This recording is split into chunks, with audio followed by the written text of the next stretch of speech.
Podcasting from the base of Lake Tahoe in the eastern Sierras comes the Medicine Wheel. We are a group of progressive physicians seeking solutions and enlightenment while surfing the seas of big data and summiting mountains of research in an effort to make the practice of medicine more personal and medical knowledge more accessible, and empower you, the listener, to be as healthy as possible. Now, the Medicine Wheel.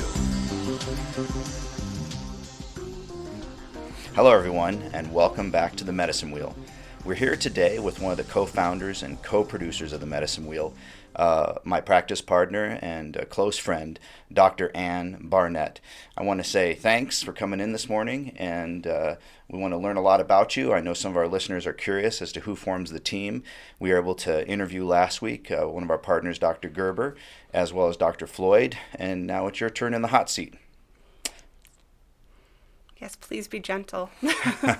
Yes, no problem. So what I'd like to do is just hear a little bit about your past. I think a lot of people's journey into the field of medicine is unique, and I know from firsthand knowledge that your journey too took a special path. Can you talk a little bit about how you ended up in the field of medicine? Absolutely. I would love to share a little bit about that. Medicine has always been a part of my life. My parents were both in medicine. My mother, she was a nurse in South America for many years. My father ran a leprosy colony in Africa, among other things, for years. So both medicine and travel and exploration were always a big part of my life. And after college, I really pursued the experience of going to the Peace Corps, where I thought I was going to pursue a career in diplomacy, maybe international relations, or some type of aid work internationally.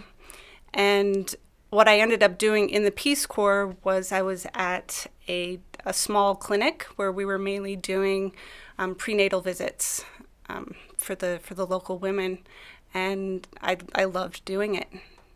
So when I returned from Africa, that's what I decided to pursue.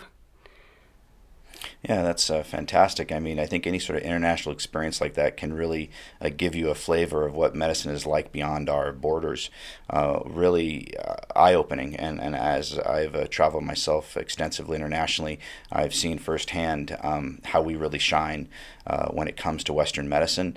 And then on the flip side, how other cultures deal with folks sometimes in a more intimate and compassionate way than we do.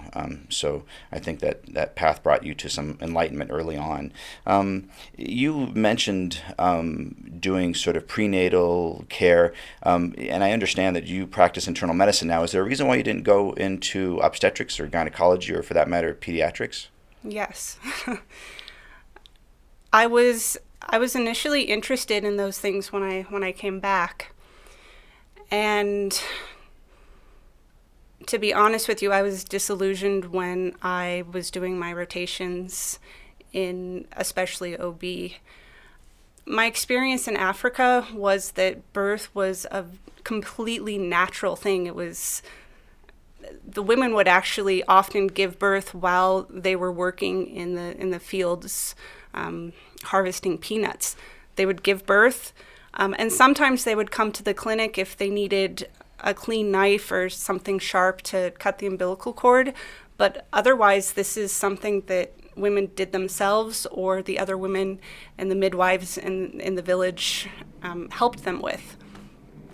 This was a stark contrast to what I saw in the United States, where birth is really treated as an illness, something to be managed. And especially where I was doing my OB training, there was a pressure to do cesarean sections. And I felt really uncomfortable learning that type of medicine. One of my favorite things during that rotation is there were actually midwives at the hospital, and those were the people that I felt drawn to. And it was tough because I was in medical school. I wasn't in training to be a midwife, And so that kind of, I guess, diverted my path into a different area of medicine. Interesting. Yeah, it's curious. I have a lot of my colleagues, and including myself, I think you start off with an idea of what you want to do in medicine, and then that path will quickly change as reality sets in. A lot of us enter medical school with some fantasy about what we're going to do, and then ultimately the real deal unfolds in front of us.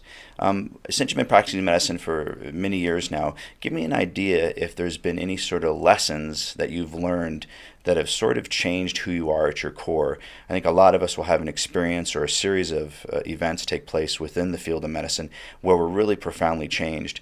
In your experience, give me an idea what that might have been for you. So many lessons, so many profound experiences, kind of along the lines of what I was just talking about with how we view birth in this culture of Western medicine. How we view death is also something that has profoundly impacted me. There were just so many times when a patient would die unexpectedly or even die peacefully with the family surrounding them, where it really gave me an opportunity to look at what I'm doing, what is my role as a physician, as I am trying to care for people. We have a tendency in this culture to look at death like it is a failure, and I really didn't like that. And so one of the big lessons that I learned was just to try to be present with people and to talk about those things that can be really scary, like death, like being sick, like losing our autonomy. I guess it's just really having the courage to talk about and confront the things that really are uncomfortable. And then to try to be an ally and help strategize how to face that in the best way. It's a lot of wisdom that you just unloaded on us, so thank you. I think more practitioners need to think that way. I think a lot of times the humanity in medicine is sort of lost when it comes to the direct care of patients. And unfortunately, it's the model that this new world of medicine has sort of grown up into that has separated to some degree that physician-patient interaction. So that's beautiful. So thank you for sharing that. One of the things I want you to comment on, since you've been in sort of both worlds of sort of integrative medicine, where you kind of look at everything from a broad point of view, and more traditional allopathic medicine, what do you think allopathic medicine today is doing right? What do you feel they're really, hammering out that is number one? Yeah, absolutely. Allopathic Western medicine is great at buying time, right? Stabilizing people, dealing with emergencies. And really across the board, it's obviously our EMS system, our emergency rooms, our trauma surgeons, fantastic at doing that. But we also do that with antibiotics and medications to manage diabetes. That really is where I see our strength is we have these incredibly powerful tools to first describe and really get a handle on what is taking place, and then to stabilize that. No, I would agree. Certainly we excel in that arena. Now let's take a look at the other side of the coin. What do you think we could do better at? Where do you think we are the weakest in allopathic healthcare? So I see our biggest weakness as our failure to really look at and address the underlying cause of the illness, the dysfunction, the disease. We have a tendency to keep covering up the symptoms, to try extending that period of time where we are stabilizing a person, and even really just staying focused on that instead of really getting to the root of the problem. Yeah, agreed. Now, tell me a little bit about your personal practices. I mean, what do you do to manage your own health care, whether it be physical, spiritual, emotional, mental? How do you care for yourself? Yeah, I like that question.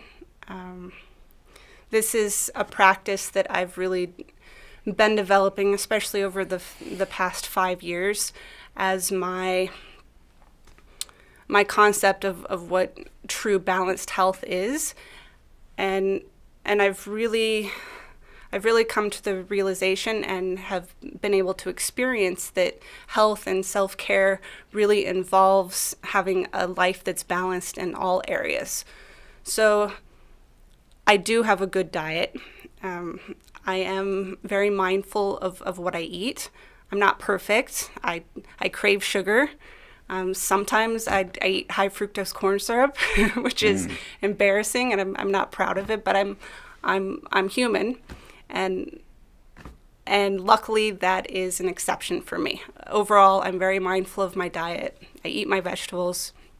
I get exercise. I do yoga, but I'm also very aware and trying to cultivate these other areas that I know bring health, like being active in my community, by really focusing on what brings purpose to my life, how I can contribute to society, really looking at and dealing with my emotions, what patterns have held me back in the past, consciously really looking at ways to increase joy and happiness in my life.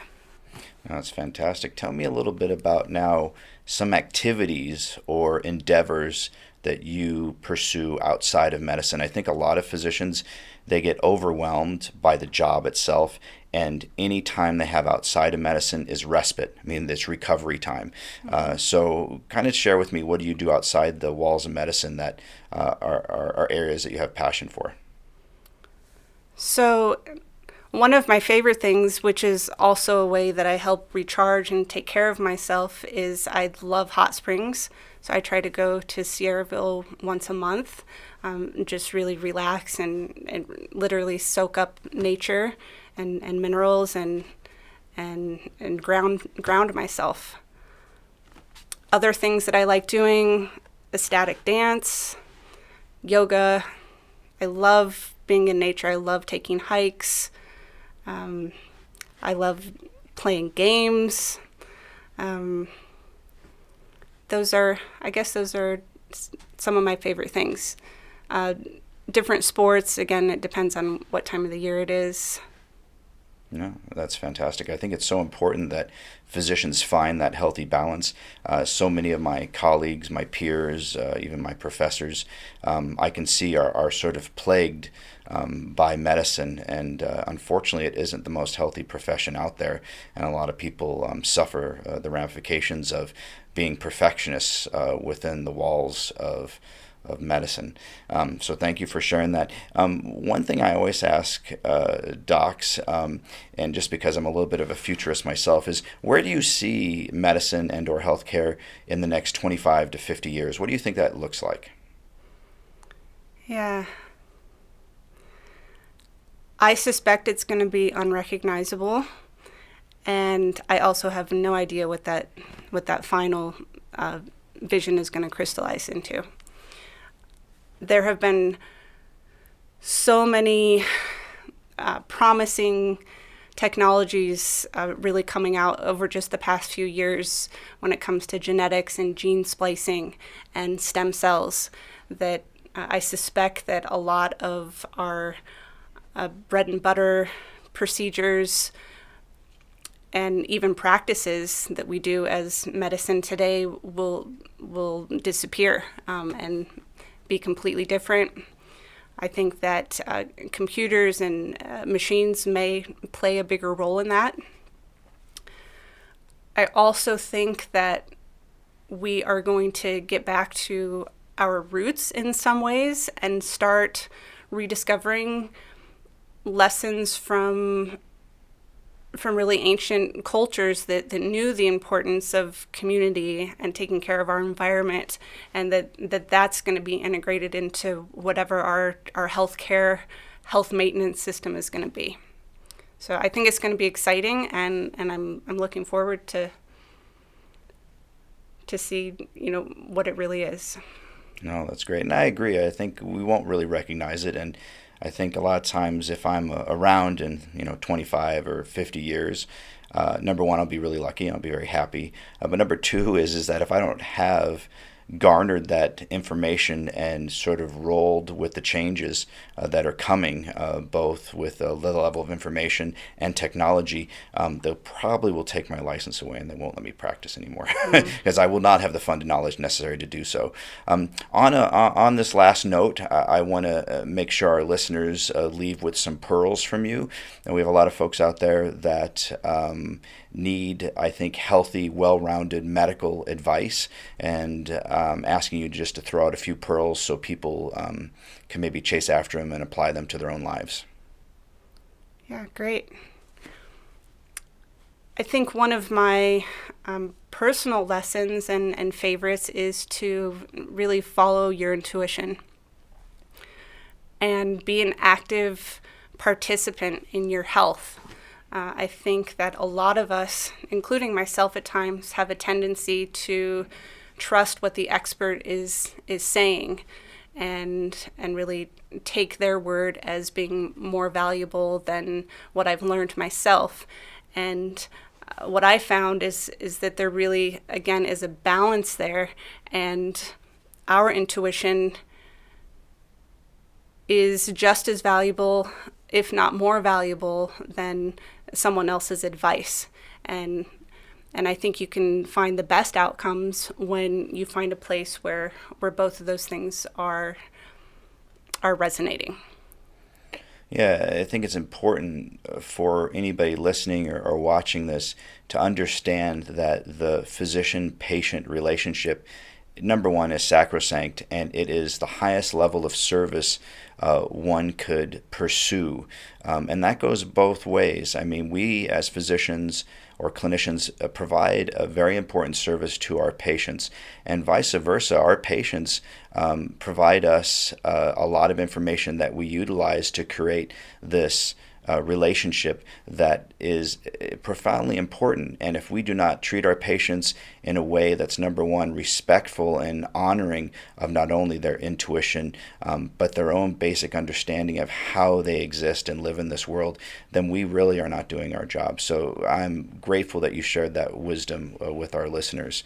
I just want to say thank you again for being here with me and spending this time with me this morning. And I look forward to having more interviews with you. I know you're going to be bringing us some information about some other progressive work you're doing with mind-body medicine, and I'm excited to hear about that in the future. So thank you again, Dr. Barnet. Great. Thank you so much. The Medicine Wheel encourages all of our listeners to subscribe to our newsletter and podcasts as we continue to explore the world of medicine, bringing you up-to-date health and science information. The Medicine Wheel invites our listeners to email us any newsworthy stories or topics they wish to explore further and discuss on the podcast. For more information about the Medicine Wheel, please visit us at our website, www.themedicinewheel.org, and on Facebook, and finally on Twitter and Instagram at The MedWheel. In an effort to support access to integrative medicine and functional medicine options for those in need and education for those who need information, please consider donating to Project OmCare, 501c3.org. Please go to our website, www.themedicinewheel.org, to learn more. Thank you again to all our local sponsors, Grateful Gardens, Lighthouse Coffee, and Dorinda's Chocolates, which represent some of the best organic and appetizing options in the Reno, Tahoe area. Lighthouse Coffee Shop is a proud sponsor of the Medicine Wheel. We are a family-owned and operated local coffee shop. Our goal as a business and a family is to cultivate community wherever we are. All of our coffee is ethically sourced, organic, and farm fresh. It's roasted in-house daily, guaranteeing you access to the freshest cup of coffee on the planet. We care deeply for our community and everyone in it. We strive to provide you with the best ingredients and most comfortable environment. Come and enjoy coffee with us. We are family, and we would love for you to be part of it. Gerber Medical Clinic is proud to support the Medicine Wheel and medical education to improve health quality, nurturing the lifestyles of our listening community, enhancing wellness for all. Thanks again to Wired Insights and their talented team for making our podcasting dream possible.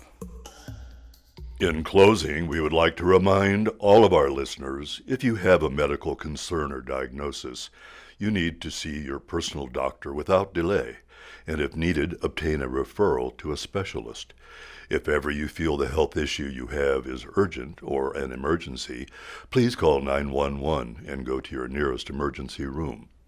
Please do not take any of our physicians' commentary or our guests' opinion as medical advice, and always seek out medical care from fully licensed and appropriately trained medical professionals in your area.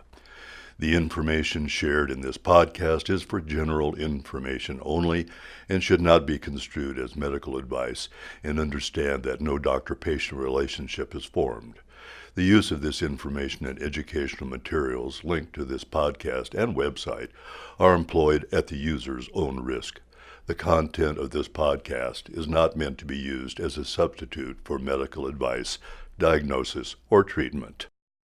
This is the Medicine Wheel signing off for this week with a reminder to live, love, listen, and learn.